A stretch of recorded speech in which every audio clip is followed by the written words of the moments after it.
நம்ம தாத்தா பாட்டி எல்லாம் ஆர்ஓ சிஸ்டம் யூஸ் பண்ணாமல் ரொம்ப ஹெல்த்தியாக இருக்காங்க. ஆனால் நம்ம அட்வான்ஸ்ட் ஆர்ஓ சிஸ்டம் யூஸ் பண்ணியும் நம்ம ஹெல்த்தியாக இல்லை. என்ன காரணம்னு தான் இன்னைக்கு பார்க்க போகிறோம்.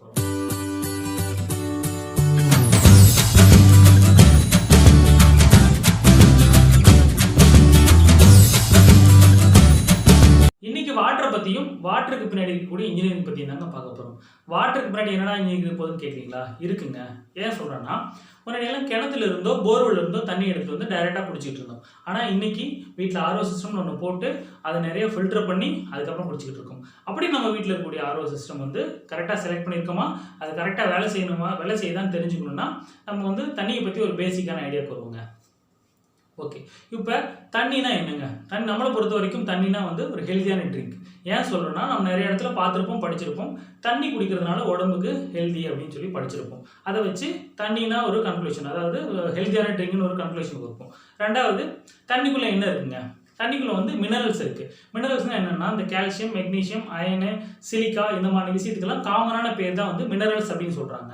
ஸோ இந்த மினரல்ஸ் வந்து நம்ம உடம்புக்கு நல்லது. இது ஒரு உதாரணத்தோடு பார்க்கணும் அப்படின்னா, நம்ம பால் விளம்பரத்தில் இவ்வளோ பர்சன்டேஜ் கால்சியம் இருக்குது, இது வந்து எலும்புக்கு நல்லது அப்படின்னு சொல்லுவாங்க.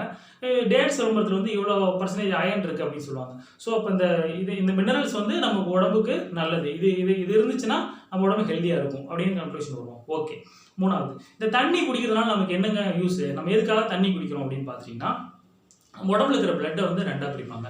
ஒன்று வந்து செல்ஸு, ரெண்டாவது வந்து பிளாஸ்மான்னு பிரிப்பாங்க. செல்ஸ் வந்து பார்த்தீங்கன்னா red blood cell, white blood cell அப்படின்னு பிரிப்பாங்க.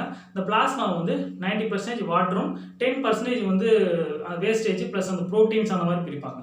இப்போ அந்த பிளாஸ்மாவில் இருக்கக்கூடிய 90% வாட்டரை கரெக்டாக மெயின்டைன் பண்ணணும் அப்படின்னா, மினரல்ஸ் இருக்கக்கூடிய வாட்டரை குடித்தா மட்டும்தாங்க நம்ம வந்து அதை மெயின்டைன் பண்ண முடியும். ஸோ அதனால அப்படி இருந்தால் மட்டும்தான் வந்து நம்ம உடம்பு ஹெல்த்தியாக இருக்கும்.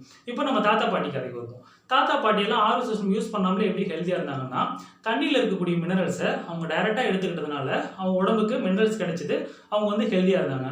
ஆனால் இன்றைக்கி நம்ம ஃபில்டர் பண்ணுறோன்ற பேரில் மினரல்ஸையும் சேர்த்து ஃபில்டர் பண்ணிவிட்டு மினரலே இல்லாத வாட்டரை குடிச்சிக்கிட்டு இருக்கோம். இதனால தான் நம்ம வந்து அவங்கள கம்பேர் பண்ணும்போது ஹெல்தி வைஸில் வந்து நம்ம கம்மியாக இருக்கும். ஓகே, இப்போ இதுக்கெல்லாம் காரணம் என்னென்னு பார்த்துட்டிங்கன்னா, நம்ம வீட்டில் இருக்கக்கூடிய ஆர்ஓ சிஸ்டம் வந்து யாரோ ஒரு சர்வீஸ் இன்ஜினியரை பேஸ் பண்ணி தான் நம்ம வந்து அதை மெயின்டைன் பண்ணிகிட்டு இருக்கோம். நார்மலாக என்ன பண்ணுவோம்னா, ஒரு சர்வீஸ் இன்ஜினியர் கால் பண்ணுவோம், அவர் வருவார், உள்ள சிலதெல்லாம் கழட்டிட்டு சில ஃபில்டர்லாம் மாற்றிட்டு இவ்வளோ பிஹெச் இருக்குங்க, இவ்வளோ டிடிஎஸ் இருக்குதுன்னு சொல்லி ஏதோ ஒரு வேல்யூ சொல்லுவார். அந்த வேல்யூ வந்து கரெக்டாக தப்பானே தெரியாமல் நம்ம சரின்னு தலையாட்டிட்டு போயிடுவோம். ஸோ அந்த மாதிரி இருக்கக்கூடாது. நம்ம வீட்டில் இருக்கிற ஆர்ஓ சிஸ்டம் எப்படி வேலை செய்யுது, நம்ம உடம்புக்கு எவ்வளோ பிஹெச் இருக்கணும், எவ்வளோ டிடிஎஸ் இருக்கணும் நமக்கு தெரியணும் அப்படின்றதுக்காக ஒரு சின்னதான ஒரு முயற்சி. இது வந்து கொஞ்சம் வீடியோ பெருசாக போகிறதுனால ஃபர்தராக வரக்கூடிய வீடியோஸில் வந்து நம்ம வீட்டில் இருக்கிற ஆர்ஓ ஃபில்டரில் இருக்கக்கூடிய ஒவ்வொரு பார்ட்ஸை பற்றியும் அது எப்படி வேலை செய்யுதுன்றதையும் நம்ம எந்தெந்த வேல்யூ வந்து நம்ம உடம்புக்கு ஏற்றதை பற்றியும் டீட்டெயிலாக பார்க்கலாம். அடுத்து ஒரு நல்ல வீடியோவில்